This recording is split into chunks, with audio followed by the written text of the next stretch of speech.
hallen fijadas en un edificio. Conservarán su naturaleza de muebles cuando están adheridas al inmueble con miras a la profesión del propietario o de una manera temporaria. Bueno, acá este artículo hace una mención especial de que las cosas muebles, aunque estén adheridas al edificio, se consideran muebles. En dos situaciones. Si revisten el carácter de temporal, que ya habíamos visto, si era permanente, se consideraba inmueble por accesión. Temporal, una situación. Y la segunda, si se encuentra adherida con miras a la profesión del propietario. Bueno, un ejemplo de con miras a la profesión podría ser los casos de los odontólogos, que sus sillas odontológicas están adheridas al suelo, ¿verdad? Están adheridas, atordilladas al suelo. Son, de acuerdo a este artículo, consideradas como cosas muebles a pesar de su adhesión al suelo. ¿Se entiende? Sí, okay.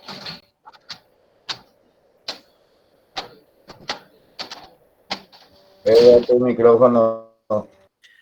Si alguien tiene prendido su micrófono, si pueden cerrar, por favor. Bueno, ahora pasamos a lo que se entiende por cosas fungibles. Cosas fungibles. Bueno, ¿quién puede leer el artículo 1884? Te leo, doctor. Dale, te escuchamos, José.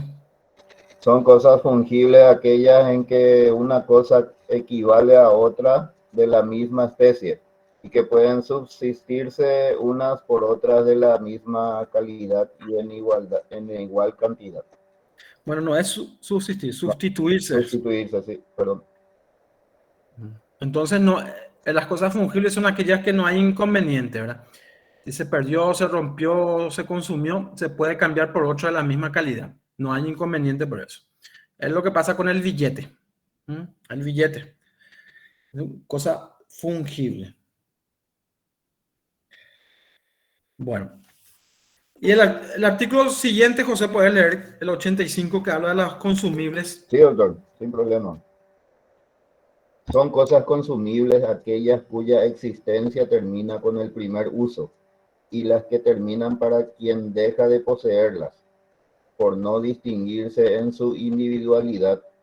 Son cosas no consumibles las que no dejan de existir por el primer uso que de ellas se hace, aunque sean susceptibles de consumirse o de deteriorarse después de algún tiempo.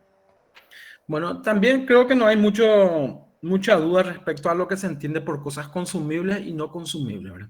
Consumibles aquellas que se agotan en el primer uso que se hace de las mismas. Y no consumibles son aquellas que, en contrario sensu, no se agotan al utilizarse la primera vez, sin perjuicio que con el uso reiterado se pueda deteriorar o perderse. Bueno, eso es lo que se... Puede ser las frutas o los alimentos y las prendas de vestir. Exactamente. Consumible en un caso, ejemplo típico son los alimentos, ¿verdad? Y no consumible, sí, podría ser las prendas de vestir, ¿verdad? ¿Por qué no? Se puede considerar así. Bueno, ahora vamos a ver, el programa nos pide consumibles, no, divisibles. ¿Quién puede leer el 86, artículo siguiente?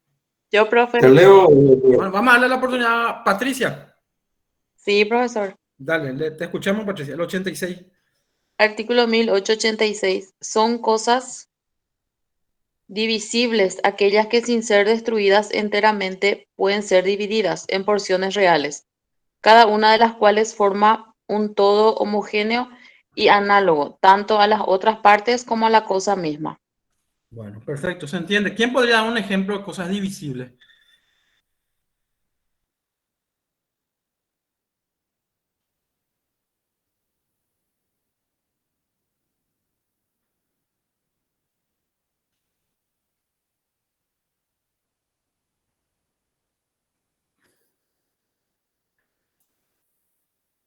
Bueno, un inmueble puede dividirse en porciones iguales.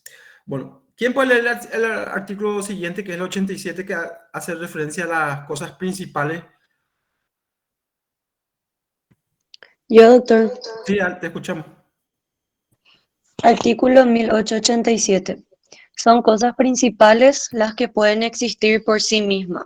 Y aquí un ejemplo que le cabe es lo que acabamos de decir, el suelo, ¿verdad? Pueden existir por sí mismos.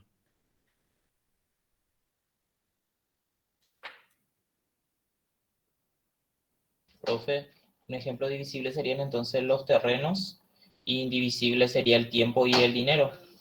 ¿O cómo serían? Divisible me dijiste, ¿verdad?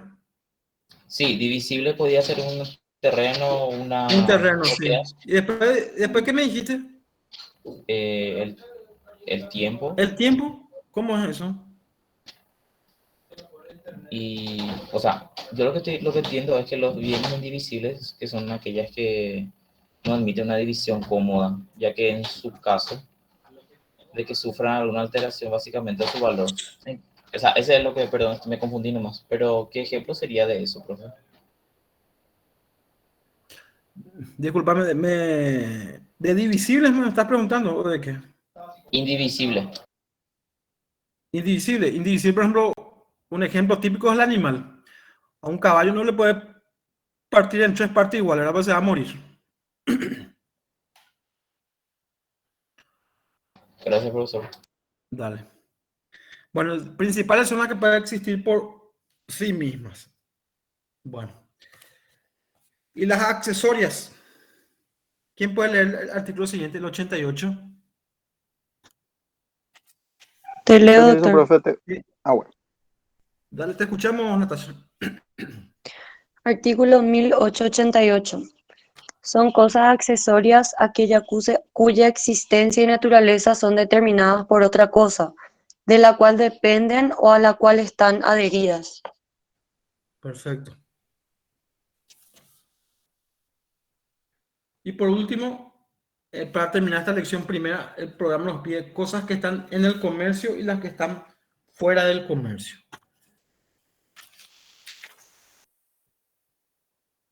Profe, discúlpame, un ejemplo de las cosas principales del artículo 1887. Una cosa principal que puede existir por sí misma es el suelo.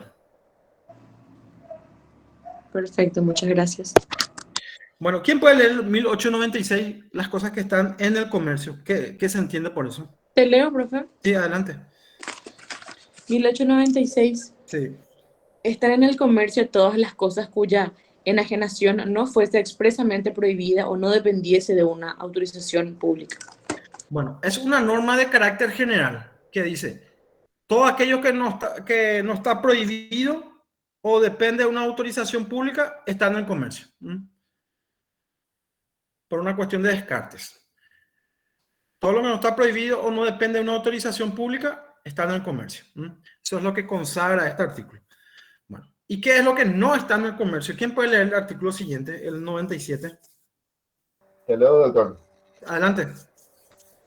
Las cosas están fuera del comercio por su inenagibilidad, absoluta o relativa. Son absolutamente inenajenables. A. Las cosas cuya venta o enajenación fuere expresamente prohibida por la ley y B. Espera, pues vamos a hacer un parado. ¿Qué podría ser un ejemplo de una cosa que está prohibida por ley vender? La droga. La droga, La droga, exactamente. Un ejemplo de que está prohibido profe, por ley. Absolutamente inenajenable. Bueno, el segundo continúa, el B. El B. Las cosas cuya enajenación se hubiere prohibido por actos entre vivos o disposiciones de última voluntad en cuanto este código permita tales prohibiciones.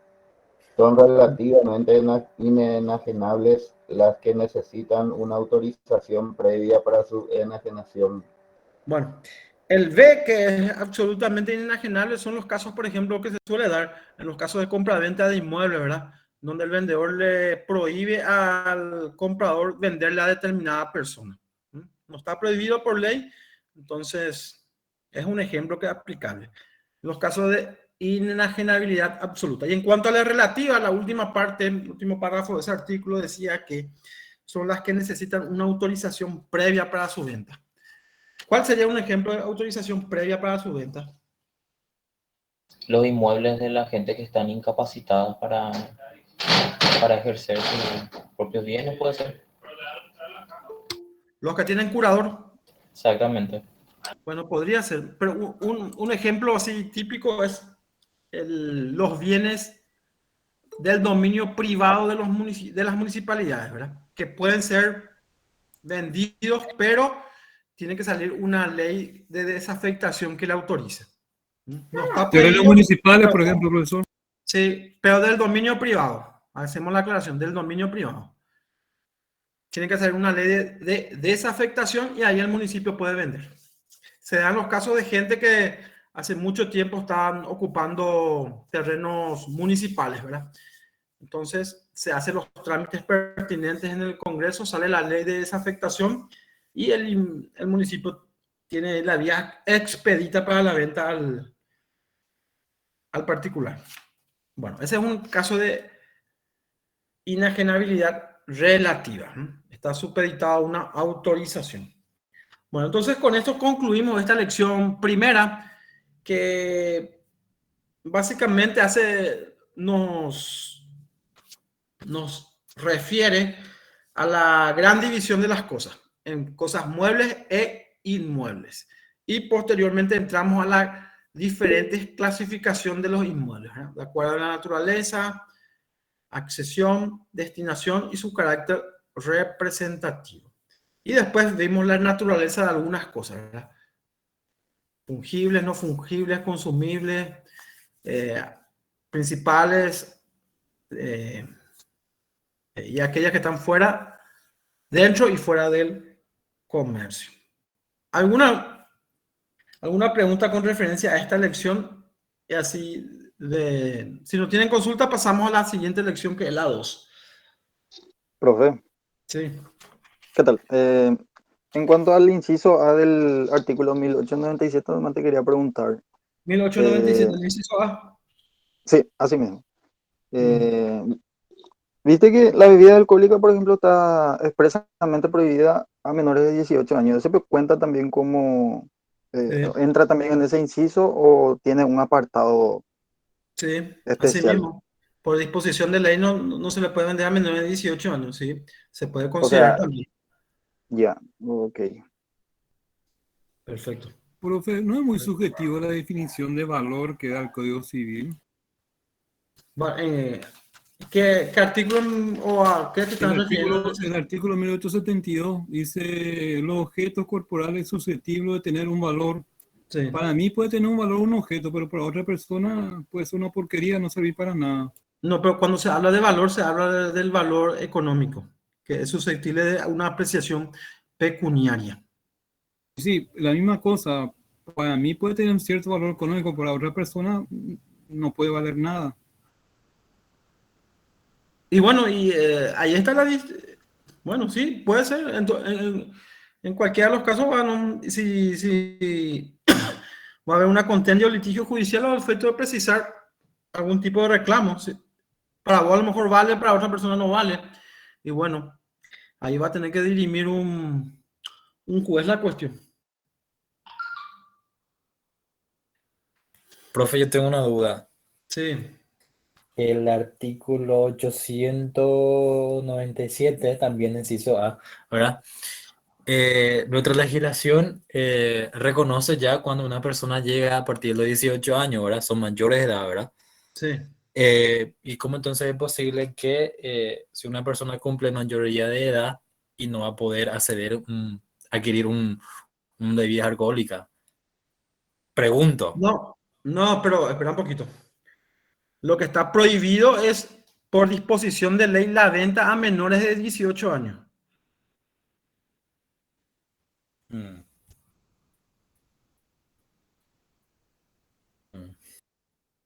Si tenés 18 años, no está prohibido la venta. Claro, ahora sí. Antes de cumplir los 18 años, sí. Por eso, para aclarar nomás, como el compañero dijo, nomás 18 años, digo, por eso nomás.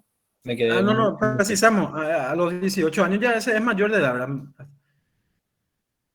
Bueno, y también, ya que estamos en esa cuestión de hacer puntualizaciones, en los casos droga o estupefacientes, ¿verdad?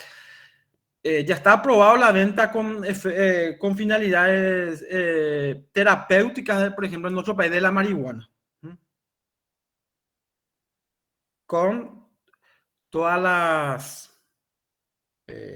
medidas cautelares. Medidas necesarias, ¿verdad? Tiene que tener la receta del médico tratante, la finalidad, pero está permitido. Creo que no quiero decir, porque realmente que no sé, pero yo sé que una farmacia o un laboratorio hace en nuestro país, ¿verdad? Con fines evidentemente terapéuticos, ¿verdad? La marihuana, la venta de marihuana, aceite de marihuana, bueno. Aceite de cannabis. De cannabis, sí. Eso. Para precisar nomás, ¿verdad? Profesor, sí. En el artículo 1897, Sí. las cosas que están fuera del comercio por su inenargabilidad absoluta o relativa. En la relativa podrían ser las tierras que están en la costanera que hoy en día están queriendo vender. Bueno, precisarme un poquito, ¿esas son de la municipalidad o del Estado? De la municipalidad. Bueno, así como está, no puede vender. Para que pueda vender a particulares, tiene que, como dijimos, salir la ley de desafectación, que no es otra cosa que una autorización al municipio para que pueda vender. Claro, entonces sería algo un ejemplo relativo, ¿verdad? Relativo. Sí, relativo. Correcto. Gracias, profesor. Permiso, profe. Otra consulta respecto a lo que le explicabas al compañero. En cuanto a ¿cómo dijiste la definición de saneación? ¿Puede ser? Bueno, un término así, ¿verdad? Que te da la municipalidad para vender. Desafectación. Así mismo, ese. En ese caso, porque viste que vos alquilás el terreno de la municipalidad, ¿verdad? Sí. O sea, no es que te venden al 100%. Y al vos vender a un tercero ya sería.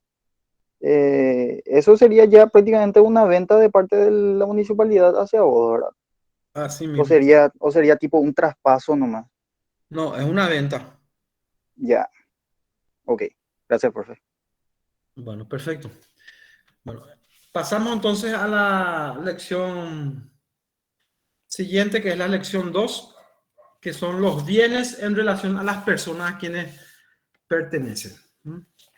Bueno, antes de entrar a abocarnos un poquito a la lectura de los artículos pertinentes, vamos a dar un poco una definición de lo que se entiende por derechos reales. Un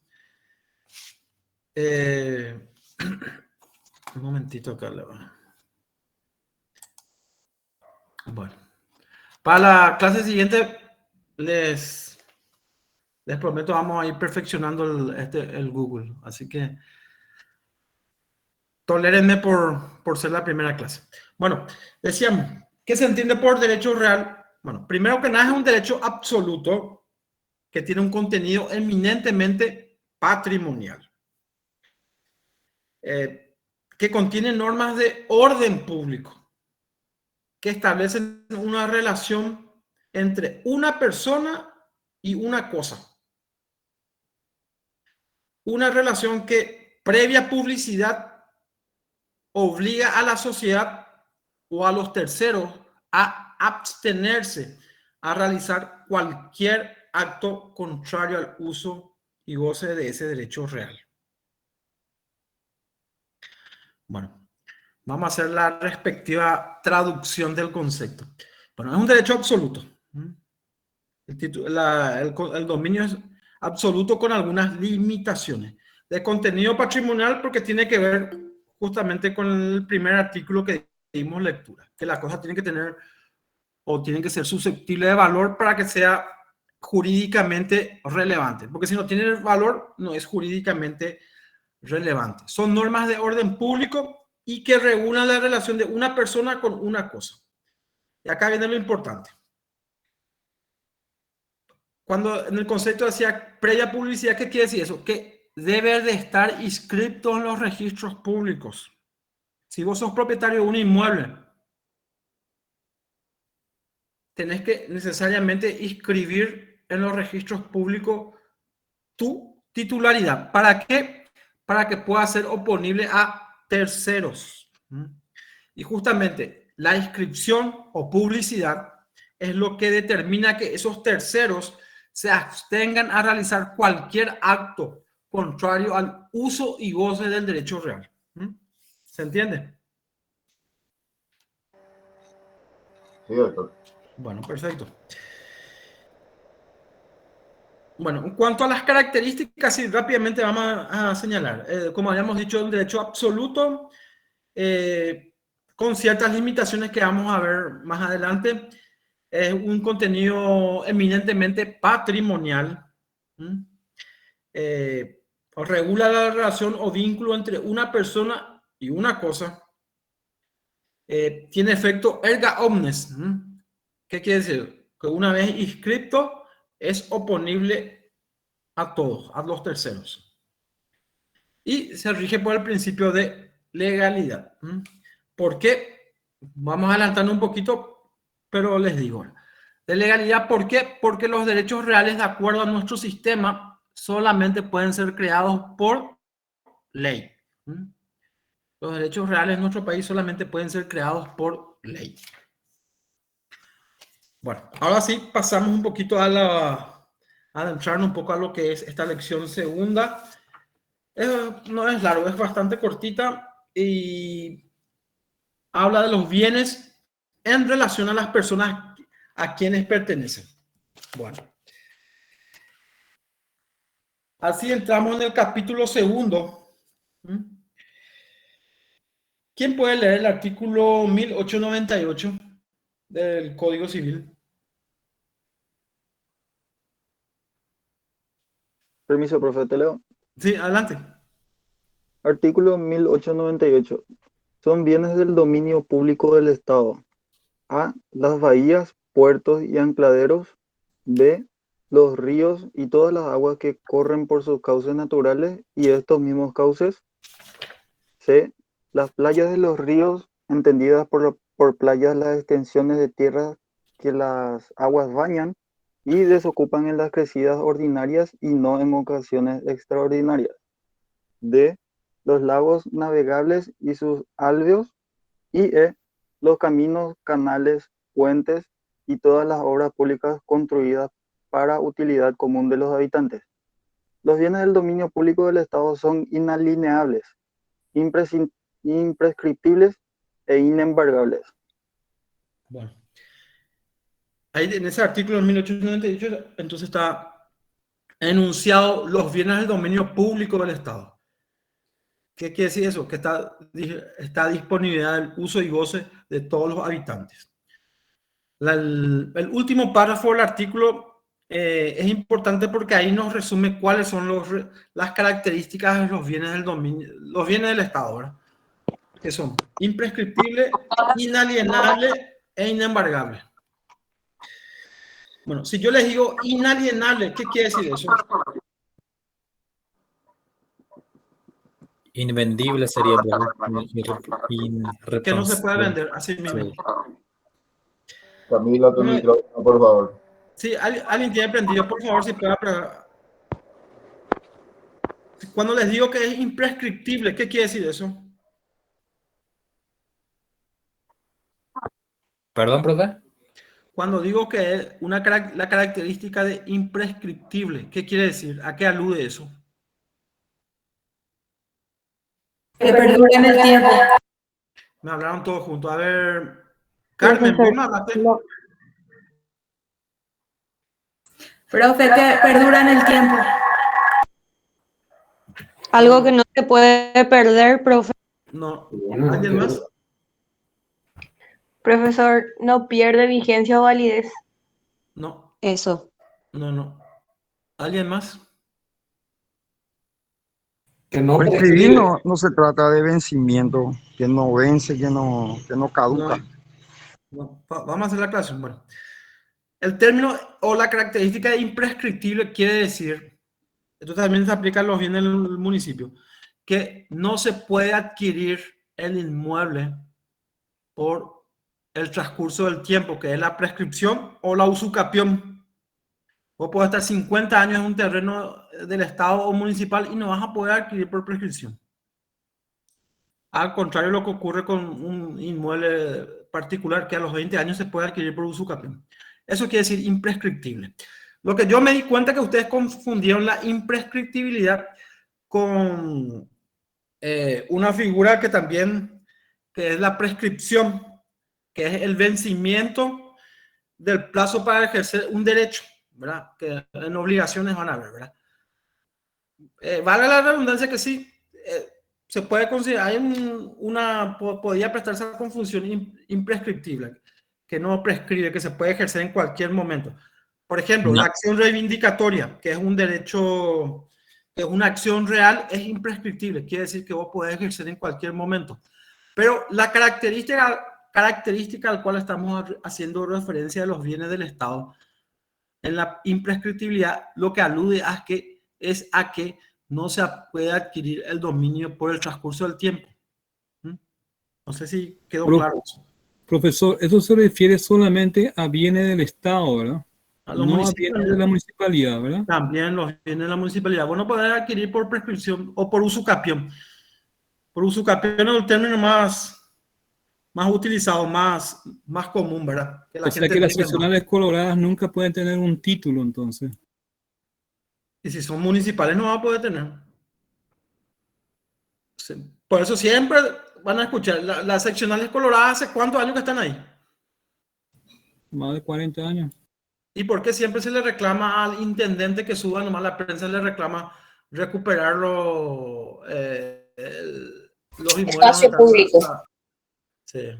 ¿Por qué? Porque no se puede adquirir por prescripción. A eso alude imprescriptibilidad. Bueno, y la tercera característica, que es inembargable, bueno, eso sí que está bien claro, ¿verdad? Que no se pueden embargar los bienes del dominio del Estado. Bueno, ¿y quién puede leer el artículo 1900 que enumera o enuncia, ¿verdad? Porque no está por orden alfabético, no numerario, cuáles son los bienes del dominio privado del Estado? ¿Quién puede leer esto? Te voy a leer, profe. Adelante. Artículo 1900. Son bienes del dominio privado del Estado. A. Las islas que se formen en toda clase de ríos o lagos, cuando ellas no pertenezcan a particulares. B. Los terrenos situados dentro de los límites de la República que carezcan de dueño. C. Los minerales sólidos, líquidos y gaseosos que se encuentran en estado natural, con excepción de las sustancias pétreas, terrosas o calcáreas. La explotación y aprovechamiento de estas riquezas se regirán por la legislación especial de minas. D. Los bienes vacantes o monstrecos y los de las personas que mueren infestadas o sin herederos, según las disposiciones de este código. Y E. Los bienes del Estado no comprometidos en el artículo anterior o no afectados al servicio público. Bueno, en este artículo 1900 entonces hace un enunciado de los bienes que forman parte del derecho privado del Estado. Una pregunta, profesor, no estoy entendiendo bien. ¿A qué es lo que se refiere dominio privado del Estado, dominio público del Estado? Bueno, se refiere al uso y aprovechamiento. Por ejemplo, vamos al inciso C. Mineral sólido, líquido y gaseoso que se encuentran en estado natural, con excepción de las sustancias pétreas, terrosas o calcáreas.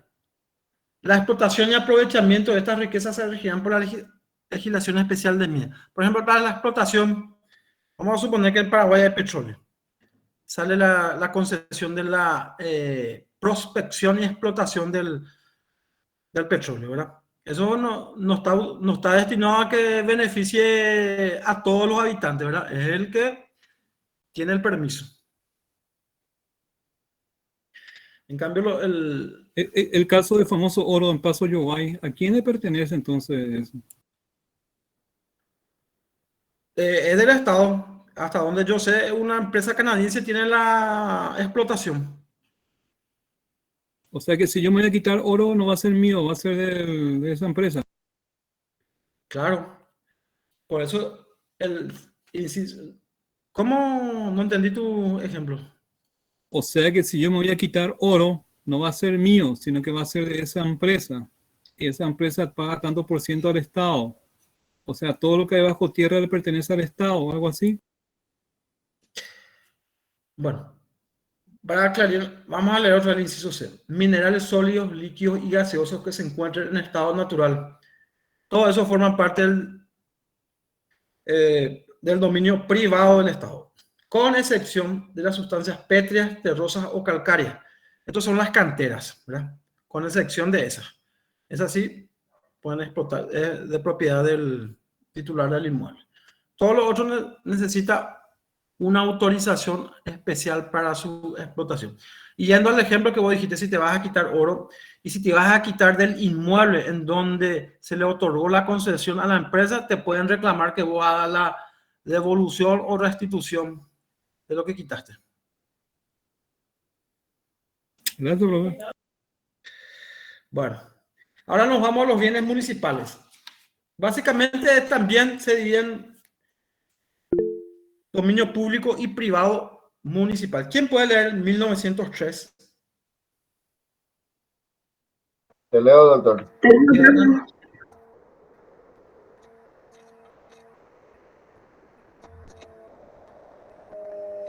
Los bienes municipales son públicos o privados.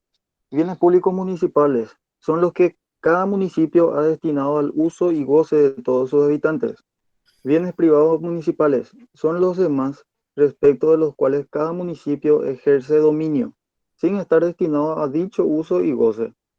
Pueden ser enajenados en el modo y la forma establecido por la ley orgánica municipal.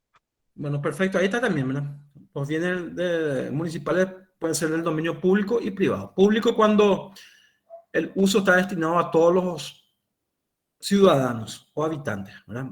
Sería el caso de una calle o una plaza. O al dominio privado son aquellos que tienen, por lo general los municipios utilizan la modalidad de arrendatarios. Le cobran, no sé, un canon al que se encuentra en el inmueble, ¿verdad? Profe, ¿un terreno arrendado sería público o privado? Dominio privado del municipio, si está dentro del ejido urbano. Bien.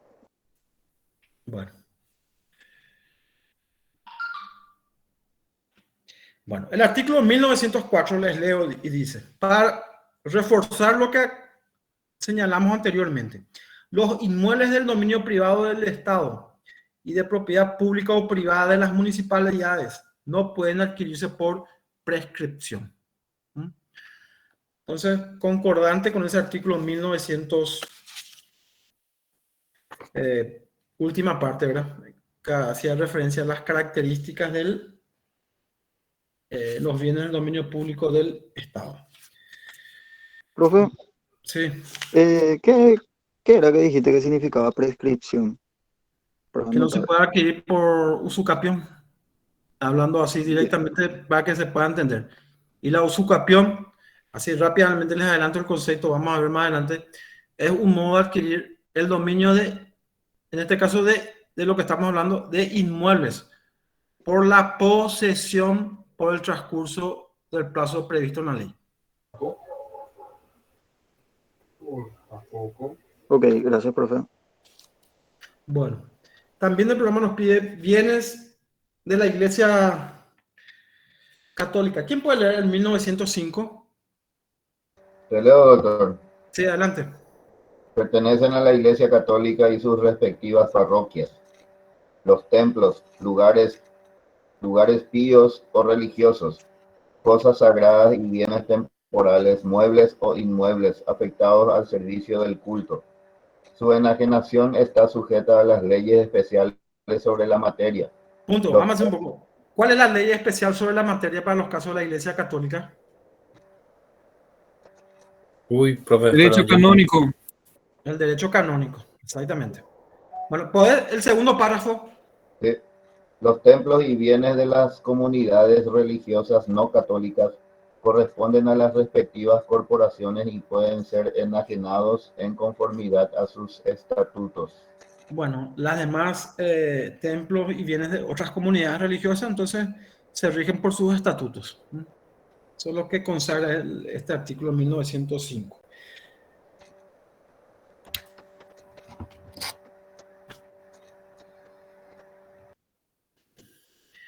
Bueno, les leo un poco el artículo 1906, que dice lo siguiente: los bienes que no pertenezcan al Estado ni a las municipalidades son bienes particulares, sin distinción de personas físicas o jurídicas de derecho privado que tengan dominio sobre ellas. Bueno, es una disposición de carácter general, ¿verdad? Decimos de carácter general por cuanto dice, si no es del Estado ni de la municipalidad, tiene que ser de algún particular. Ese es básicamente el razonamiento que se deduce de este artículo 1906. Bueno. ¿Y cuáles son las cosas susceptibles de apropiación privada? ¿Quién puede leer 1901, artículo 1901? Te leo, profesor. Adelante. Son susceptibles de apropiación privada a los peces de los ríos y lagos navegables de acuerdo con las disposiciones de la legislación especial. B. Los enjambres de abejas que huyan de la colmena si el propietario de ellos no las reclamase inmediatamente. C. Las plantas que vegetan en las playas de los ríos o lagos navegables, así como las piedras, conchas u otras sustancias arrojadas por las aguas, siempre que ellas no presenten signos de un dominio anterior, observándose los reglamentos pertinentes. Y D. Los tesoros abandonados, monedas, joyas y objetos preciosos que se encuentren sepultados o escondidos sin que haya indicios de que quien sea su dueño, conforme a las disposiciones de este código. Bueno, entonces ese artículo 1901 enuncia entonces los objetos susceptibles de apropiación privada. Bueno, y con eso entonces concluimos esta lección segunda, que es bastante corta. No sé si alguien tiene alguna consulta con referencia a esta bolilla. Profe, yo no. Viste que en el inciso B pues dice no los reclamase inmediatamente. ¿Cuánto tiempo más o menos es ese inmediatamente? El de los enjambres de abeja. Sí, así mismo. Bueno, la verdad que ahí es un término vago, ¿verdad? A lo mejor para mí inmediato es dentro de 1, 2, 3 horas, pero a lo mejor para vos inmediato es 2, 3 días, ¿verdad? Así que si se suscita algún conflicto, va a tener que necesariamente ser resuelto por algún juez. Ya, eso. Pero sí, te doy la razón en cuanto a que es bastante vago. Es subjetivo, Sí. ¿verdad? Tipo, sería una laguna ahí que se genera. Y sí, la verdad que sí. Es bastante subjetivo, no es muy objetivo Así es. Gracias, profe. Dale. Bueno, entonces, si no hay ninguna consulta, entonces nos vemos nuevamente el miércoles a las 6:15, ¿no? 6:15 vamos a reencontrarnos. Gracias, profe. Dale. Gracias, profe. ¿Usted tiene clase ahora o ya con esto nomás ya termina el día de hoy? Sí, tenemos clase. Sí, tenemos ahora otro. Ah, bueno, perfecto, les dejo entonces. Nos encontramos virtualmente el próximo miércoles. Gracias. Muchas gracias. Gracias. Buenas noches. Gracias. Excelente clase.